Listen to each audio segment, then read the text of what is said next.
대강절 세 번째 주 촛불, 이 빛의 의미는 기쁨입니다. 점화하신 우리 성혜자 집사님, 우리 함께 대강절 세 번째 주일을 맞이하는 우리 사랑하는 성도님 모두에게 예수 그리스도의 기쁨의 빛이 환히 비춰지는 놀라운 축복이 임하기를 주님의 이름으로 축원드립니다.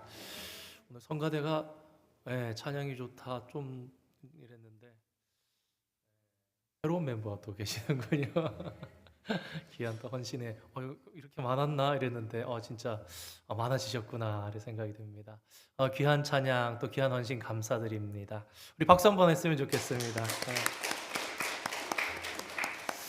지난주에 우리는 부자와 나사로 이야기, 그런데 이것이 이야기가 비유가 아니다 사실이었다, 그것을 생각해 보았습니다.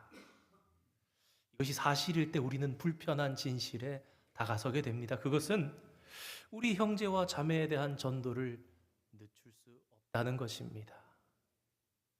그리고 하나님께서 나를 책임져 주신다는 믿음 아래 오늘은 오늘의 만나를 또 베풀어 주시고 내일은 내일의 내 필요를 내가 만들어내는 것이 아니라 하나님께서 채워주신다는 그 굳센 믿음 가운데에 형제와 자매들을 돌아보고 더욱 나누는 삶을 살아갈 수 있음에 대해서 생각해 보았습니다. 어떻게 한 주 지내시면서 생각나시는 분들 연락해 보셨습니까? 막상 연락하려고 그러니까 참 약간의 불편함도 아마 있으셨을 겁니다. 괜히 또 교회 다닌다고 평소에 잘해준 것도 없는데. 지난주 1분지 2분지 제가 한번 말씀드렸던 것 같은데, 저도 말씀을 준비하다가 우리 사촌 형제가 생각나는 있었어요. 참 제가 좀 어리석었죠. 보면은 이게 한국도 카톡 전화번호를 앞에다가, 한국 번호는 미국은 1번이지만 한국은 82번이니까 82에 010 안 하고 10에 해서 전화번호를 저장해 놨으면 진작에 좀 카톡도 주고받고 통화도 했을 텐데, 등록을 하니까 바로 안 뜨더라고요. 한 2시간을 기다려가지고 앞에 이제 새로운 친구에 떠가지고 연락을 해봤습니다. 미안한 마음도 있지만, 야, 잘 지내냐? 형이 예배 준비하다가 네 생각이 나더라. 감사하게 큰아버지 그리고 형 덕분에 잘 사는 것 같아요. 그러는 거예요. 여지를 주시는지.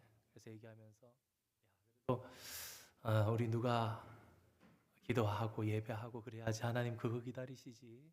우리 하나님 좋으셔서 하나님께서 우리로 이렇게 복받고 살게 하시지. 참 반가웠는데 참 미안하더라고요. 통화를 한 2, 30분 하다가 끊고 나중에 보니까 문자가 왔어요.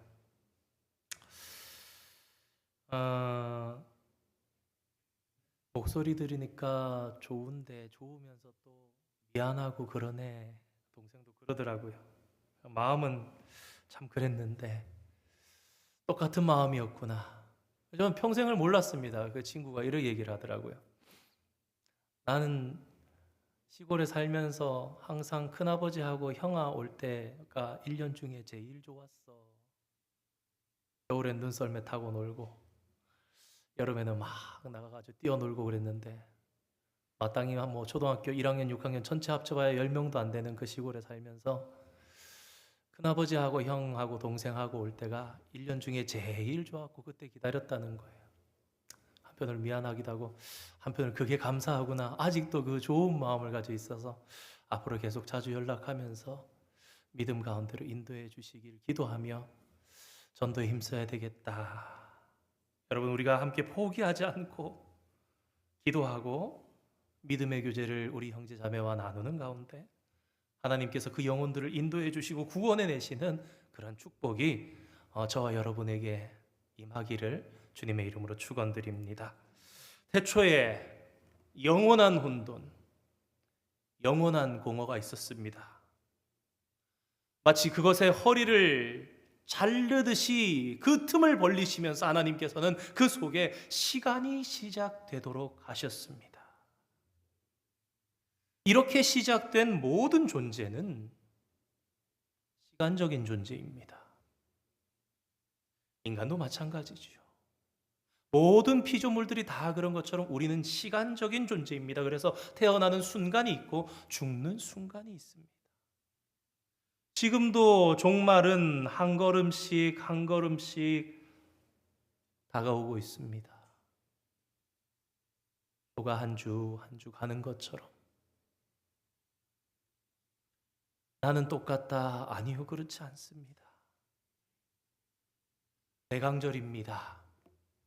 대강절은 어떻게 보면 12월을 거의 대부분으로 하고 있지요. 그래, 교회가 마지막이니까 종말을 생각하는 보다 그렇게 생각하실 수 있겠지만 사실은 교회 달력으로 대강절은 마지막이 아니라 시작입니다. 시작하면서 마지막을 생각한다. 빛으로 오신 예수님으로 시작해서 생명 대신 부활의 그리스도로 맞춰지는 거예요. 교회의 달력이. 시작하는데 마지막을 생각하는 여기에 큰 의미가 있습니다.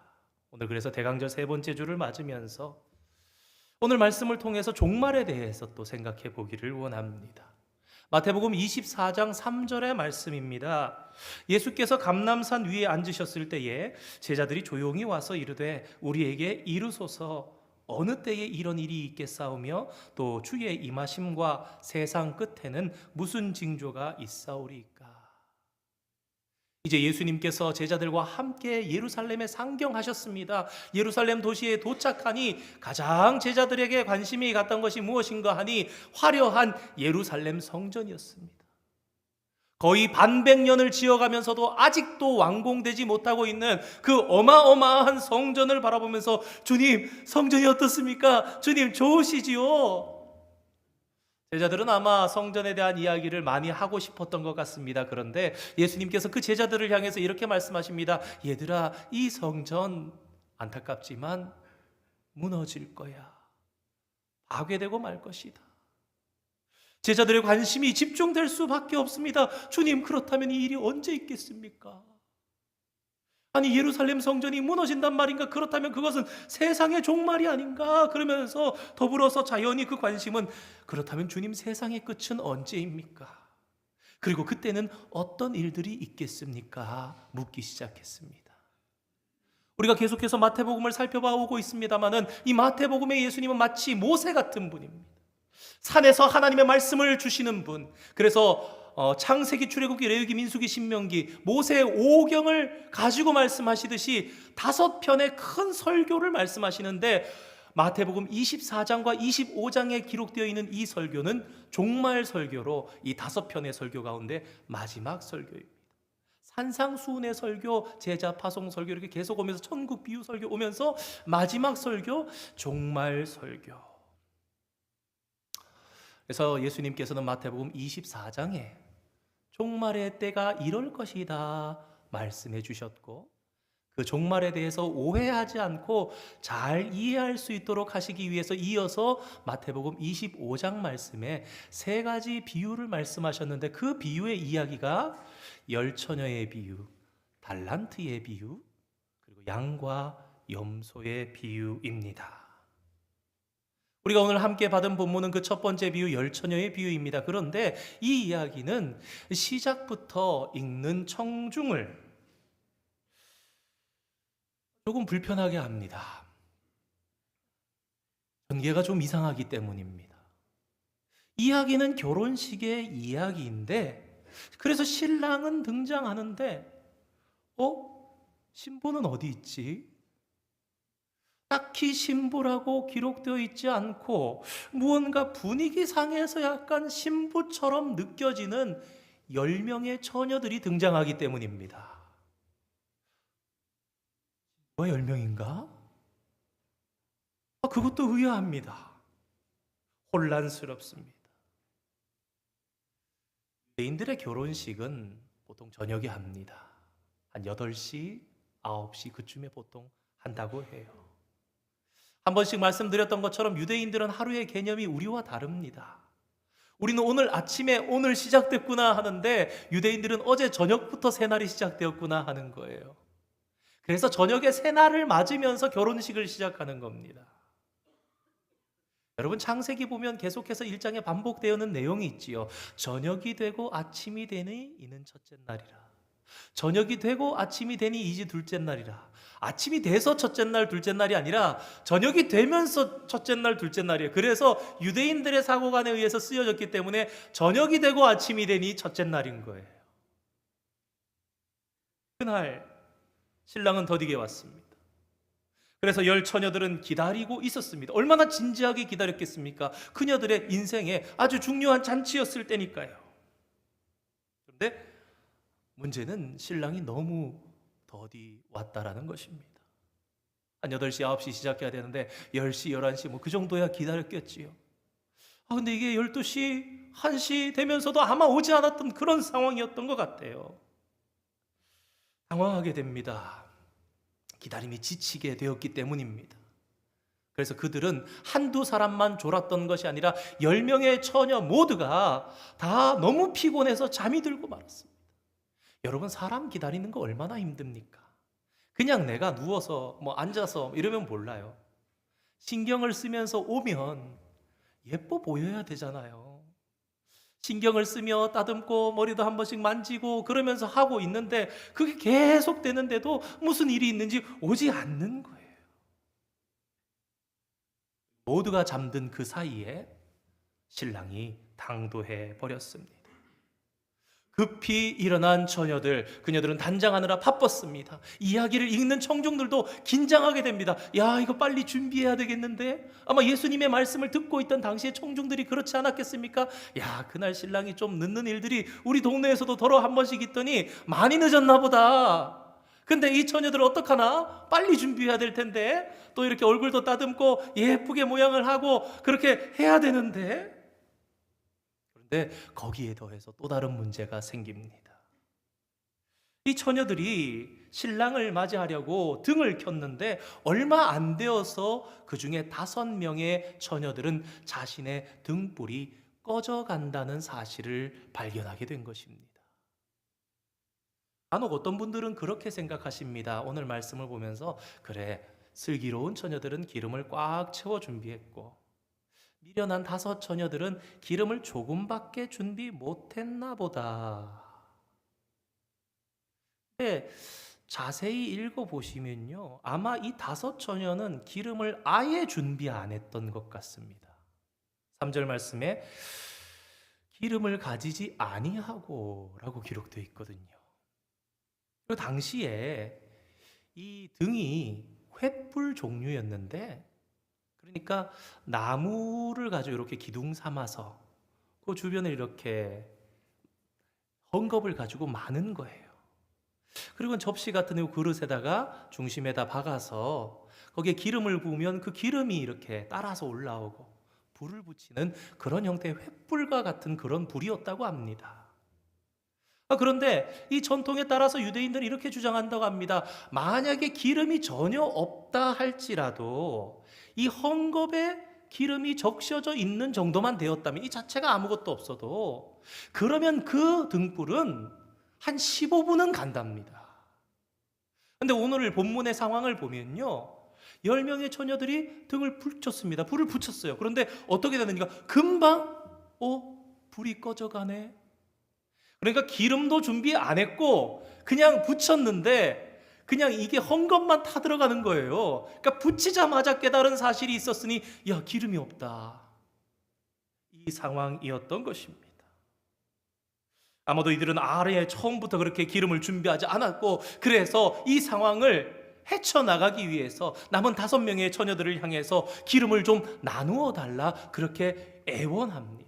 9절의 말씀입니다. 우리와 너희가 쓰기에 다 부족할까 하노니 차라리 파는 자들에게 가서 너희 쓸 것을 사라.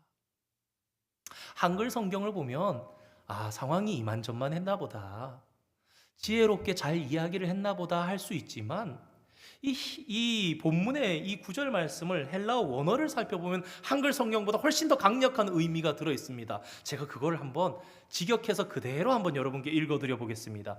절대 줄 수 없다. 5명의 처녀들이 불이 꺼져가서 다급하게 인생이 걸린 문제인데 기름 좀 나누어 달라 그러는데 그 표현이 절대 줄 수 없다. 결코 충분하지 않다. 이 표현이 들어있어요.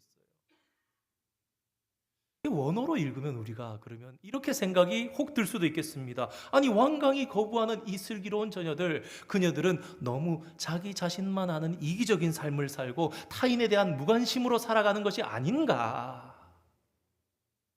그러나 그 오해를 깊이 하기 전에 우리가 마음을 두면서 예수님께서 과연 왜 이러한 표현을 사용하셨을까 생각하면 오히려 다른 진리에 다가가게 됩니다. 그것은 무엇인고 하니 이 기름은 결코 다른 사람의 것으로 대체할 수 없다라는 것이죠.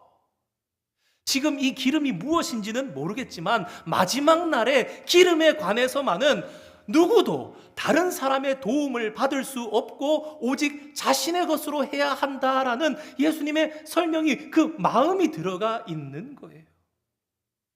그녀들은 생각해보니 슬기로운 처녀들의 말이 맞습니다.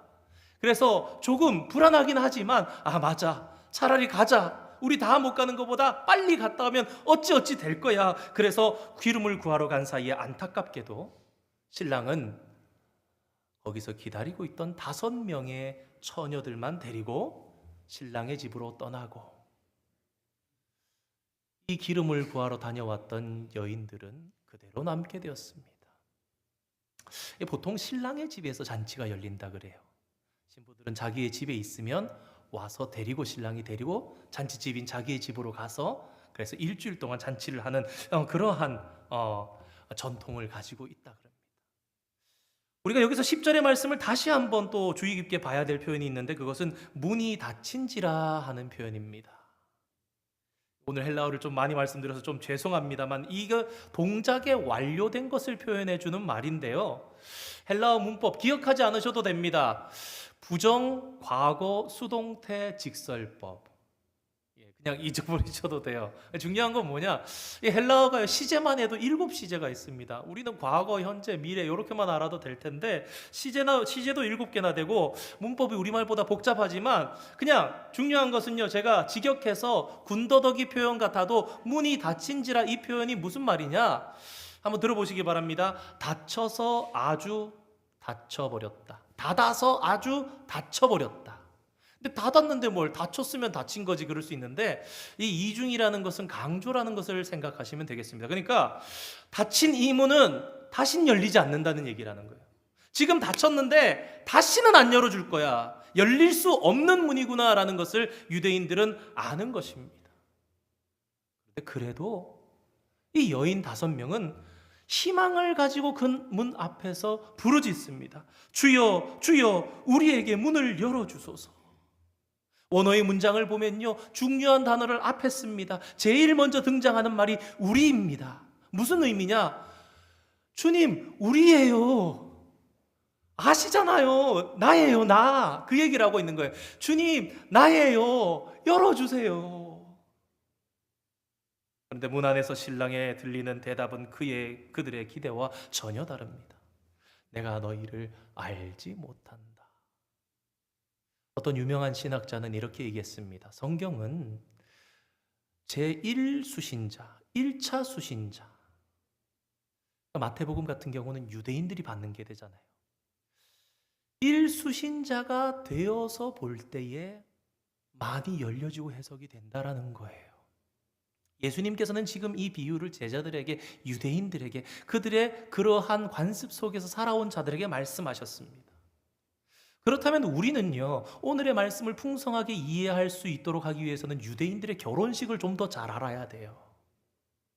오늘날 우리가 결혼식에 가서 우린 당황하지 않습니다. 왜요? 우리 문화와 관습 가운데 대충 어떠한 순서와 어떤 것들이 있는지 다 아니까요. 근데 유대인들의 결혼식에서는요, 신랑이 이러한 고백, 이러한 선언을 했었다라고 합니다. 그녀는 나의 아내요, 나는 그대의 영원한 남편입니다. 그런 뜻의 고백을 했답니다. 근데 특이한 것은 무엇이냐? 신부는 절대 고백하지 않았답니다. 그런 걸 주지 않았대요. 그 순서가 없었대요.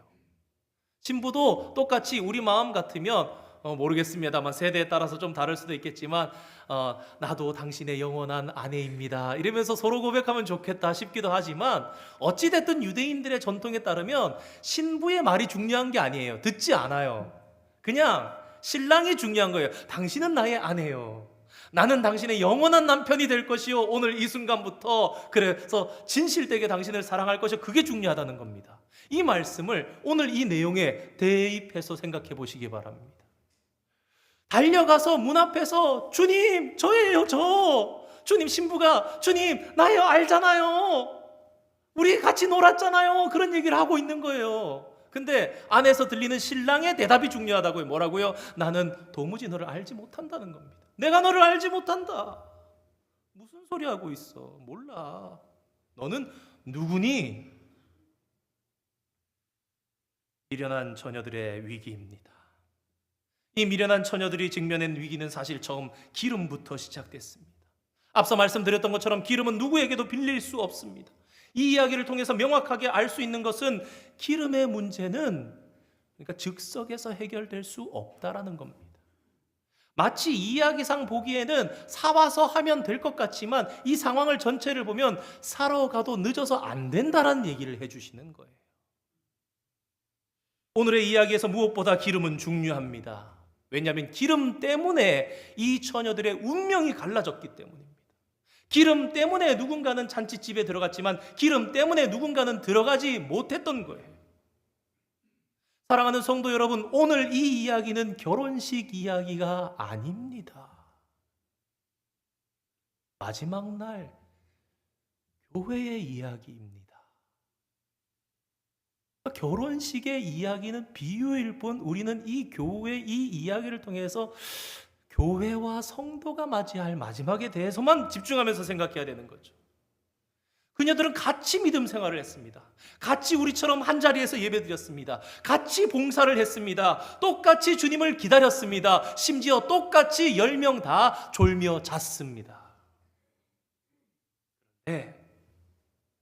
문제는 어떠한 자들은 주님을 영접했고 어떤 자들은 거절당했다라는 것입니다. 그렇다면 이 말씀은 오늘날에도 이 교회 안에 지혜로운 자와 어리석은 자들이 함께 있다라는 말씀을 하고 계시는 거예요. 그런데 주님께로부터 버림받은 처녀들은 한 가지 공통점이 있었으니 그것이 무엇인가? 기름을 준비하지 못했다는 것입니다. 그러면 기름에 집중하지 않을 수가 없습니다. 이 기름이 과연 무엇인가? 그래야 우리도 안 버려지지요. 주님, 저도 기름이 있어요. 그럴 때, 야, 그래, 내 신부 맞구나 하고 받아들여 주실 거 아니에요. 그래서 유심히 마태복음 25장 오늘 본문 1절에서 13절까지 말씀을 차분히 읽어봅니다. 또 읽어보고 또 읽어봐도 기름이 중요한 거는 같은데 도대체 이 기름이 뭔지 정확하게는 10번을 읽어도 잘 잡히지가 않아요. 여러분 성경을 읽으실 때요, 좀 그 본문 안에서 이해가 안 되는 본문이 있으면 눈을 앞뒤로 좀 더 확장하셔서 어떠한 상황 가운데 말씀하고 계신 것인가 조금 더 숲을 볼 때 해결될 때가 많이 있습니다. 사실 이 10처녀의 비유 이야기만 통해서는 기름이 무엇인지 조금 뭔가 분위기는 느껴지는 것 같은데 정확하게 잡을 수가 없습니다. 그런데 10처녀의 비유 이야기, 이어지는 달란트 비유 이야기, 그리고 양과 염소의 이야기, 이 모든 것을 한꺼번에 생각해 볼 때 좀 더 명확하고 쉽게 다가오는 부분이 있습니다. 먼저 달란트 비유를 살펴보겠습니다. 달란트 비유에서 중요한 점은 종들이 성실하게 일했다는 것입니다. 주인이 없는 동안에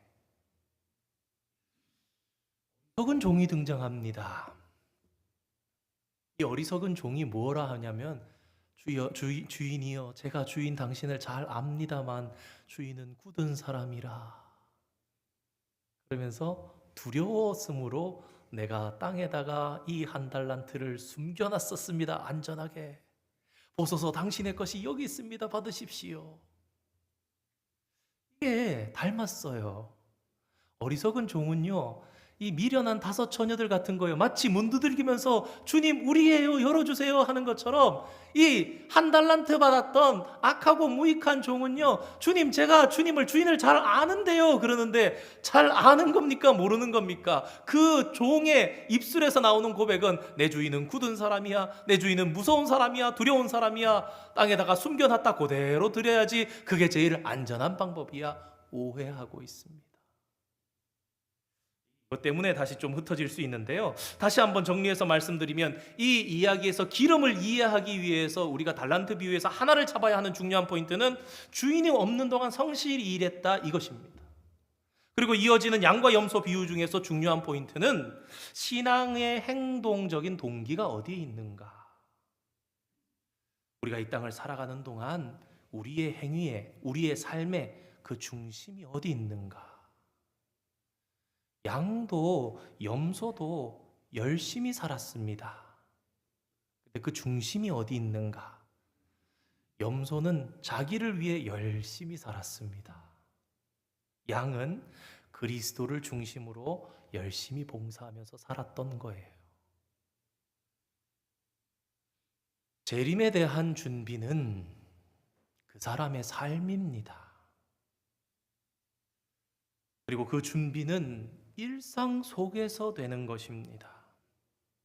여러분, 우리가 대강절을 보내면서 단순히 미래를 기다린다. 주님 빨리 오셔야지.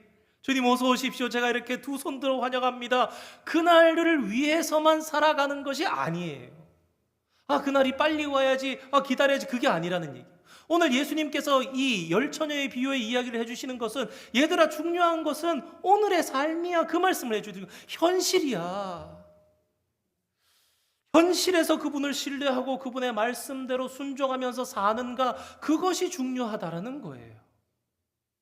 그래서 기름은 주인이 없어도 성실하게 사는 삶이고, 기름은 내 모든 삶의 행동의 중심이 그 마인드가 어디에서 동기가 부여되는가라는 겁니다. 우리는 똑같이 24시간 하루 살아갑니다.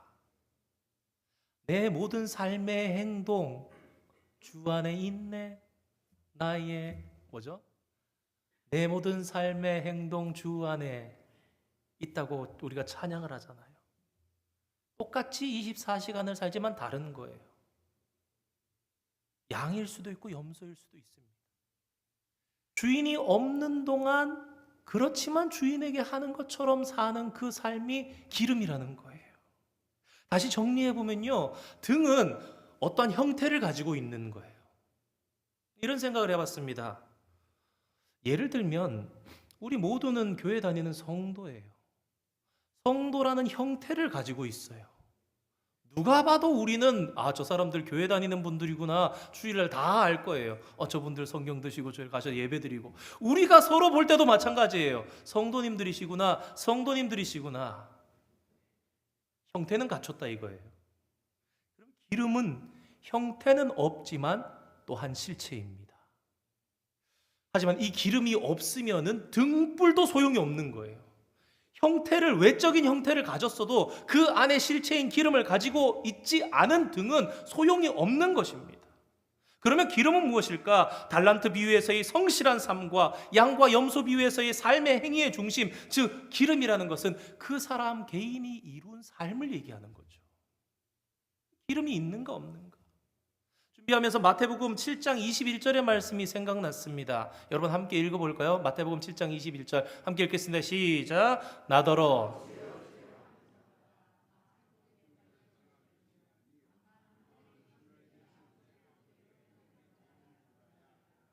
아멘. 다섯 처녀와 다섯 처녀가 갈리는 거예요. 미련한 다섯 처녀는 주여 주여 했을 뿐이라는 겁니다. 그녀들의 삶은 순종하는 삶이 아니었던 거죠. 주인이 없을 때 주인 앞에서 사는 것처럼 안 살았던 거예요. 다른 5처녀는 아버지 뜻대로 행하면서 살았던 거예요. 그래서 기름이 있었던 것입니다. 그날에 우리는 모두 보게 될 것입니다. 그리고 그날에 주님을 만나는 우리 중 누군가는 슬기로운 5처녀처럼 될 것이고, 나머지는 미련하고 어리석은 5처녀처럼 될 것이라는 것입니다. 심각합니다. 생각하지 않을 수 없습니다. 등은 준비했나? 등은 있는 것 같은데. 더 심각한 문제가 남았죠. 다 졸며 자도 구원받을 수 있는 한 가지. 그럼 기름은 준비했는가? 이렇게 한번 적용해 보겠습니다. 여러분, 믿음은 있는 것 같은데 그 믿음의 내용이 있으십니까? 똑같이 솔즈베리 한인 장로교회 주일마다 다니고 식사 봉사하고 선교할 때 도움 주고 애썼는데, 똑같이 기다렸는데 누군가는 기름을 없이 살았고 누군가는 기름을 채우는 삶을 살았다. 여러분, 창세기 성경에 보면 아담의 칠대손 에녹에 대한 이야기가 나옵니다. 그러면서 이렇게 기록되어 있습니다. 에녹이 하나님과 함께 동행하였더니. 자, 기름 얘기를 해보겠습니다. 기름이 중요하니까요. 기름이 동행하는 것이다 라고 생각을 해본다면 그 동행에는요, 만난 장소가 있습니다. 내용이 있다라는 거예요. 동행한 내용이 있습니다. 그게 기름이라는 거예요. 마찬가지로 저와 여러분이 주와 동행했다면 그 내용이 있는 거예요. 오늘 기도하신 집사님 설교를 미리 알고 계셨는지 모르겠지만 동행하는 그런 내용들에 대해서 기도하셨는데, 여러분, 우리가요 그러한 거예요. 예를 든다면 보잘것없이 작은 헌신이었는데 주님이 도와주시는 거예요. 하나님께서 채워주시고 도와주시니까 감당하고 남음이 있었어요. 교회 안에서 함께 감당하면서 가슴이 뜨거웠어요. 일을 끝내고 나니까 뭉클합니다. 하나님, 어떻게 우리가 이 일을 이루었지요? 하나님 함께 해주셨군요. 도와주셨군요. 기름이 있는 거예요. 바로 그 내용이 최후의 우리의 인생을 갈라놓게 된다는 것입니다. 전에도 한 차례 말씀드렸던 히틀러에게 대항하다가 순교하신 본회퍼 목사님, 그분께서는 마지막에 교도소에서 이런 하나님 앞에 하나님 없는 이라는 말씀을 남기셨습니다. 무슨 이야기냐? 크리스천들의 내면을 바라보면 하나님 앞에서 사는 것 같으나 하나님 없이 사는 자가 있더라라는 것입니다. 그런데 반대로 어떤 이들은 사는 삶의 형편이, 그 살고 있는 곳이 너무 불의가 가득 찬 것 같고 환경이 좋지 않아서 하나님이 없는 것처럼 보이는 데서 사는데, 그럼에도 그들은 도리어 하나님 앞에서 살고 있는 자들이 있더라.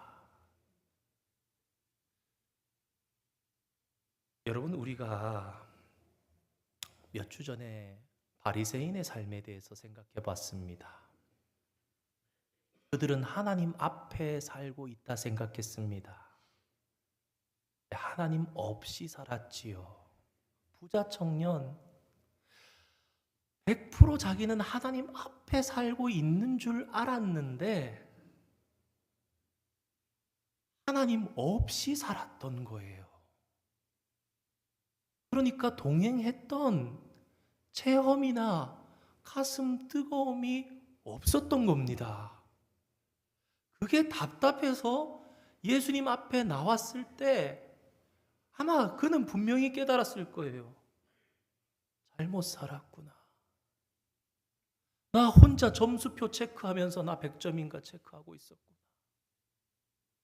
하나님 앞에 사는 듯 하나 하나님 없이 자기 혼자 이상한 종교에 빠져서, 죄송합니다. 우리 좀 비약을 해봅시다. 어쩌면 이 비약이 솔직할 수도 있을 것 같아요. 저도 여러분도. 말씀을 준비하다 그런 생각이 들었어요.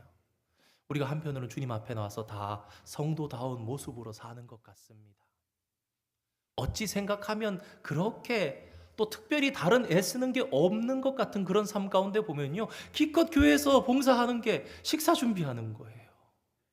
죄송합니다. 열심히 성을 다해서 준비하시면서 기름을 그 가운데 준비하시는 분들도 많이 계십니다. 근데 만약에 우리가 사탄도 그렇고 나 자신도 그렇고 합리화한단 말이에요. 우리의 신앙생활을 돌아보니까 등은 있어요. 교회 댕기니까 등은 있어요. 열심히 뭔가 봉사한다고 했는데 돌아보니 그냥 한 달에 한 번씩 돌아가면서 밥 먹은 거밖에 없어. 여러분 그럴 수 있지 않겠습니까? 돌아봤는데 1년에 한 2달 봉사하고 나도 그 봉사하는 기간 동안 열심히 수고했으니까 그냥 밥 먹는 거예요. 물론 더러 수고 안 하시고도 드시는 분들이 계시고 저 같은 그런 사람도 있으니까 저는 더 이렇게 주님 앞에 기름이 없겠죠. 근데 그게 기름인가? 24시간은 똑같다고요. 우리 누구나 다 밥을 잡수시잖아요. 내가 어떤 행위를 하는가? 그게 기름이란 말이에요. 같은 시간을 보내도 내 마음의 중심이 어디가 있고 내가 정말 주인 없이도 주인에게 하는 것 같이 살고 있는가? 가슴 아프고 슬퍼도 한번 냉정하게 스스로는 나 자신을 살펴볼 수 있지 않을까 싶어서 이런 말씀을 드립니다. 사랑하는 성도 여러분, 대강절 3번째 주일을 맞습니다. 예수님께서 오늘 종말을 말씀하신 이유는 얘야 미래를 미래가 결정하는 게 아니야. 너 기다린다고 계속 기다립니다 그거 아니야. 기다리는데 기다림에 있어 중요한 것은 기름이란다. 그리고 그 기름은 오늘이야. 그 날의 먼 훗날의 미래가 아니라 지금이야, 오늘이야, 여기야. 네가 오늘 준비하느냐, 네가 오늘 기름 등불 준비하고 있느냐, 그것은 오늘의 삶에서 주여 주여 아니요. 그의 행위가 아버지의 뜻대로 행하는 자가 나더러 주여 주여 하는 자가 아니야. 모른다니까요. 내가 너를 알지 못한다. 불법을 행하는 자들아 내게서 떠나가라. 그들의 행동은 불법이었다라는 것입니다. 예수님의 재림이 더딘 것 같다 할지라도 오늘 성도된 우리가 참된 성도라면 나는 내가 해야 할 일을 묵묵히 하는 거예요. 어떤 마음으로? 마치 예수님이 여기 계신 것처럼. 마치 예수님이라면 어떻게 행하실까? 그 마음의 중심이 예수님인 것처럼. 우리가 똑같이 친교실 가서 밥을 먹어도 그냥 밥을 먹어 내 배를 채우는 시간이 아니라 그 중심이 주님의 마음인 거예요. 내가 누구에게 말을 해볼까? 어떤 말을 좀 하면 좋을까? 내가 누구에게 물도 한번 떠볼까? 내가 저분에게 가서 인사라도 한번 해볼까? 요새 표정이 안 좋아 보이시던데 좀 어떤 관심을 표해보면 좋을까? 그 고민부터가 여러분 기름이 쌓이는 겁니다. 아무 얘기나 그냥 하는 것이 아니라 내가 교회 왔는데 주님의 지혜가 있어야겠습니다. 어떻게 저분의 마음을 열며 저희의 대화가 성도의 교제가 되겠습니까? 그때 기름이 쫄쫄쫄쫄 하면서 우리 안에 들어오는 거예요. 사람 앞에 행하고 내가 누군데 그러고 내세우는 것이 아니라 주님의 신실한 종으로서 오늘 살아가는 거예요. 낮추면서. 여러분 교회의 주인은 보이는 사람이 아닙니다. 오늘 예수님께서 우리 마음 답답하라고 이 말씀 주셨겠습니까? 이 일은 반드시 우리가 마지막 날에 목도하게 될 눈앞에서 펼쳐질 일입니다. 그 일을 오늘 우리에게 말씀해 주신 이유는 얘들아 너희 기름 열심히 준비해서 그날에 등불 들고 나를 맞아줄래? 그러면 내가 너희를 기쁨으로 맞으면서 내 집에 들이며 거기서 정말 해같이 빛나는 그곳에서 잔치하면서 우리 함께 즐겁게 정말 그 희락 가운데 함께 거하길 원한다는 것 아니겠습니까? 우리 등은 준비되어 있습니다. 그렇다면 우리의 삶은 무엇을 향해 가는 겉모습이 아니라 무엇입니까? 기름 채우는 진정한 삶. 오늘 여기서 지금 저와 여러분이 정말 이 대강절 가운데 마지막 날을 생각하면서 우리 인생 가운데 참된 기름을 준비해서 주님 맞으며 등불 밝히고 나가서 환하게 그날에 만날 수 있는 그런 신실하고 참된 성도가 다 되는 그런 축복을 누리시기를 주님의 이름으로 축원드립니다. 기도하겠습니다. 거룩하신 하나님 감사드립니다. 복된 주일을 저희들에게 허락해 주시고 여전히 주님의 말씀을 들을 수 있는 축복을 허락해 주심을 감사드립니다. 마지막 때를 생각하며 살기만 하는 것이 중요한 것이 아니다. 그 마지막 때를 무엇이 결정하는지 아느냐? 그때에 극복할 수 있는 것이 아니라 오늘의 삶이라 말씀하시는 주님. 오늘 주님의 마음으로 사는 저희들 되게 하시고 오늘 하나님의 말씀을 뜻을 따라 순종하며 사는 그렇게 부탁하시는 예수님의 귀중한 음성을 듣는 저희들 되게 하여 주시옵소서. 성도라는 모습은 있으나 교회 다니는 모습은 있으나 기름 없이 준비하고 있는 미련한 자 되지 않게 주님 간섭하시고 불쌍히 여기시며 건져 주시옵소서.